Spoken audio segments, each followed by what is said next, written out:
ไม่สูงค่ะเมื่อในเป็นวันที่30เดือนธันวาคมที่4ปี2026ในตอนในข่าวใส่หมอพร้อมมีข่าวเงาหลากหลายภาพเปิ้นเผาค่ะโว้อ่อนค่ะเกิดมามี2โหในเมื่อวันที่29เดือนธันวาคมที่4ปี2026ได้มีข่าวเงาออกมาว่าโว้อ่อนค่ะนะเกิดมามี2โหตีฟาร์มควายไทยหวานนนพยอมม่วงหวานเจเวงน้ำพองเจดอนขอนแก่น เมืองไทยไหนคะก้นวันเขาก็อ้อนกันกว่าต้วยคะเนาะไหว้หลังเสแม่โวตัวหนึ่งค่ะเกิดลูกออกมาเนี่ยเนาะมี2โหค่ะเสียวก็ก้นวันเขาได้ก็ยุ่มยำว่าเรียบได้เป็นจกเป็นลาบอยู่เฮ็ดจังได๋น่ะเนาะเตเอาไม้อิหยังกว่าซื้อล่ะนายที่ออกมาในอยู่เขตเดจังกำลีว่าสังว่าเฮ็ดจังเนี่ยนะเปิ้นก็อ้อนกันกว่าต้วยตั้งนำตั้งหลายเนี่ยค่ะนายปรีชาอายุเลย50ปี เจ้าของพราหมณ์ควายไทยลาดเนวามันใจได้ก็มีหนาการตางานเลี้ยงหลูโตสัตว์ค่ะเลี้ยงไว้โวว่าควายว่าโคมยอก็จะมีอยู่บ่30โตจังได๋ค่ะต้นตาโวแม่โตในคณะเกิดลูกออกมามี2โหจื่อห้องว่าบัวเงินอายุไล4ปีค่ะเกิดลูกออกมาเมื่อวันที่28เดือนธันวาคมปี2026ดีป่นมานั่นแหละว่ายหลังเสเกิดลูกออกมาเหี่ยวในครบทบพันวาโว้อ่อนได้เป็นโตแม่ค่ะนะก้วยกะว่ามีฝางห่างแปลกๆเปิงๆนั่นน่ะเนาะมี2โห4โห2โซบ2โคนางค่ะตาได้ก็มึนดัง2โหปะยอก็จางกินนมไหลตั้ง2โหจังเนี่ยอันเป็นเจ้าเนี่ยก็เอาไล่เอาเตาเนี่ยค่ะนะกว่ามีบเอานมแม่มันแหวก็มาป้อนปันตั้ง2โหตั้ง2โหเนี่ยหลุดนมไหลจังเนี่ย พี่น้องค่ะจ่องหันถือว่ามันหลากหลายค่ะมี2โหตาก็มึนทั้ง2อันตั้ง2โหกินนมไหลตั้ง2โหจังเนี่ยเผอว่าต่างกว่าเน้อสื่อตรงก้นว่าสังไหวเฮ็ดจังเนี่ยเนาะก็มีก้นหวานขาวอ่อนกันมาด้วยมาเจอก็ถามมาเจอก็ขย้อนซื่อว่าสังไหวเฮ็ดจังเนี่ยเนาะมาเจอก็มาย้อนหมาย้อนหมายโฟนว่าหังว่าเฮ็ดจังได๋ค่ะนะอันเป็นเจ้าโว้ที่ก็รัดว่าเป็นส่ำว่าได้มีคน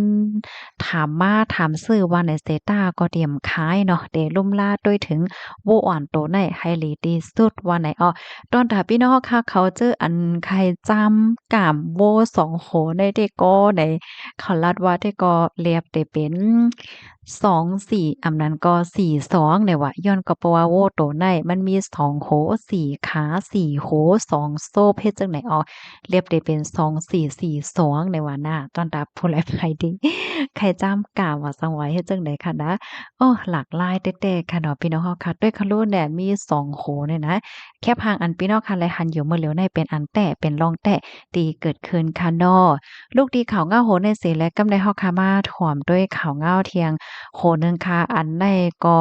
เป็นลวงหลีฟางเด็กๆค่ะนะ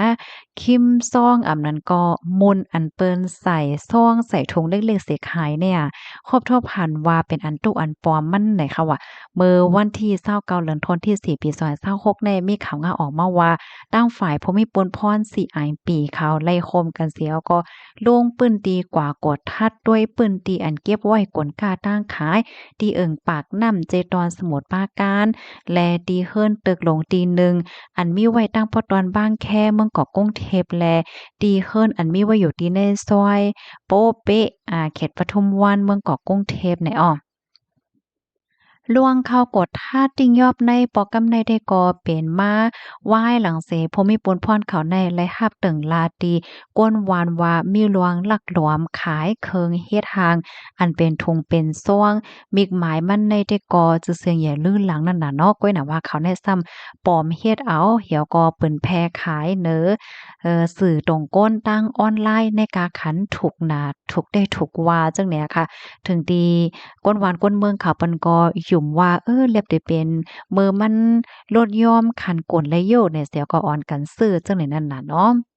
กำนันภูมิพลพ่นเขาในกอไต่เงินเก็บหอมตอมจู้ข้อมูลมาตั้งหึงถึงที่ป้อนไหลโฮว่าตีเก็บไว้กลกล้าตั้งขายในเตมีอยู่บอกหาตีเฮ็ดแหนอ้อข้าวย่ำสืบมาในเมื่อวันที่24นั้นภูมิพลพ่นเขาในกอไหลโคมือกันเสียก็ไหลลวงปืนตีกว่ากดทัดค่ะก็เลยก่อโฮบทบพันโพจ่ายเจ้าแข3ก็และนางสาว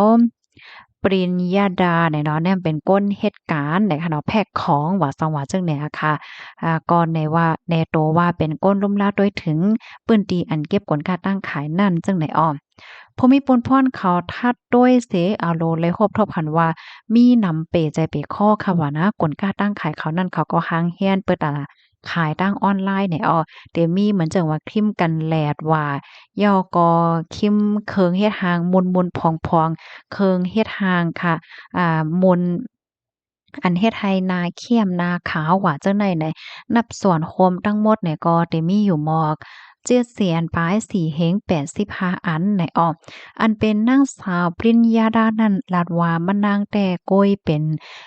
ลูกจ้างคนเฮ็ดการรับจ้างตีเจ้าแข3ก้อนั่นกุ้ยไหนเนาะมันนางก็ขับเครื่องโคกของให้ก็ขายทางออนไลน์เนี่ยค่ะทางฝ่ายภูมิพลพรเขาเนี่ยก็ละยึดเอาโคขวางจึงในปยก็เอาโตวก้นที่อันเกี่ยวข้องได้สูงกว่าที่โรงผลิตเสียก็เด็กขับเครื่องปั่นรถต่ำกว่าจำหนังปักเปิงหมายมีวานเมืองมีในออไล่ฮู้ว่าอันจ่ายแค่3ก้อนเนี่ยค่ะจื้อห้องว่าเฉียงจิ้นว่ะเทียงกองห้ำยุสู้หยงว่ะเทียงกองห้ำซาดงไหนออเจอเขาในได้ก่อในเนี่ยเอาตั้งพิษว่าโดยลวงเฮ็ดเคิงเฮ็ดทางอันตุอันปอมมันปยกยึงบิ๊กหมายเปิ้นว่าสังว่าเจ้านายเฮ็ดไหนออคอมมอนตอนในก็ค่ะเลยเปมาที่ห้องการข่าวอีจันและดัง CIB ต่างไว้ในค่ะในก็เป็นรองดีหรือฟังได้แต่ค่ะนะค่ะหันถึงว่าเป็นรองจำโตค่ะเนาะมื้อเหลียวในเปิ้นเลขกันค่ะนะคิมซองเนี่ยมันเหมือนจังว่าเปิ้นฮ้องว่ามนต์ค่ะเนาะคิมต้านนาให้ได้นาขาวว่านาซ้ายว่านาเข้มว่าจังได๋เปิ้นที่เฮ็ดเป็นซองเป็นซองเฮ็ดจังได๋ขายอะมาก่อนนี่ก็ใครซื้อดำเป็นแอบใหญ่แอบลงเฮ็ดจังแนวก็เปิ้นก็เลขกันซื้อซองให้เสต้าว่าซังว่าเฮ็ดได้นั่นน่ะเนาะมื้อเหลียวก็ให้เลยรับรู้ว่าอันตุอันปอมันก็มีนะเฮ็ดจังเนี้ยค่ะ กำนำได้ก็เขาขายทางออนไลน์เนี่ยค่ะว่าพี่น้องเฮานะบางป้อมังไรเพราะว่าเฮาค่ะหันโคของที่มันถูกแข้งหน้าอันล่าเนี่ยได้ก็เฮาค่ะวนด้วยเสียก่อนก่อนเลยค่ะเนาะว่าเอ๊ะเจ้ามันเตียใจอันตัวอันปลอมมันห่าแหละจังแน่เนาะยินจมกูก็ที่รับถอมปันแห้งค่ะย้อนให้อยู่หลีกินหวานในรสเพศกันค่ะเนาะบ่อยทรงค่ะ